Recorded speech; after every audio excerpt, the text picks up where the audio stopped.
Lokpal justice Khanwilkar ప్రముఖ company BMW కార్ల ఏజెన్సీలను ఆహ్వానిస్తూ ఈ నెల 16న టెండర్ నోటీస్ జారీ చేశారని వార్తలొస్తున్నాయి. BMW సిరీస్ కు చెందిన 250 SI మోడల్ కలిగిన 7 కార్లను ఒక్కొక్కటి 70 లక్షల చొప్పున భారత లోక్పాల్ కొనాలని నిర్ణయించారని సమాచారం. అయితే ప్రభుత్వ వ్యవస్థలో అవినీతి కట్టడికి నియమించిన లోక్పాల్ తన కోసం, ఇతర సభ్యుల కోసం ఇంత విలాసవంతమైన కార్లను కోరుతుండడం విమర్శలకు దారితీస్తోంది.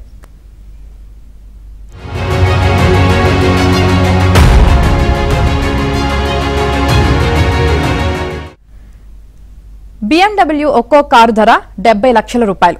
ప్రతి కారు తెలుపు రంగులో ఉండాలని నోటీసుల్లో జస్టిస్ కాన్విల్కర్ నిర్దేశించారు. టెండర్లలో పాల్గొనే ఏజెన్సీలు 20 లక్షల చొప్పున డిపాజిట్లు ముందస్తుగా చెల్లించాలని తెలిపారు. లోక్పాల్ నియమించిన డ్రైవర్లు, సిబ్బందికి 7 రోజుల్లో ఈ కార్ల నిర్వహణ, డ్రైవింగ్ కు సంబంధించిన శిక్షణ కూడా టెండర్ విజేతే సమకూర్చాలన్నారు. BMW లగ్జరీ కార్లను సమకూర్చుకోవాలన్న జస్టిస్ కాన్విల్కర్ నిర్ణయాన్ని సీనియర్ న్యాయవాది, సామాజిక కార్యకర్త ప్రశాంత్ భూషణ్ తప్పుబట్టారు.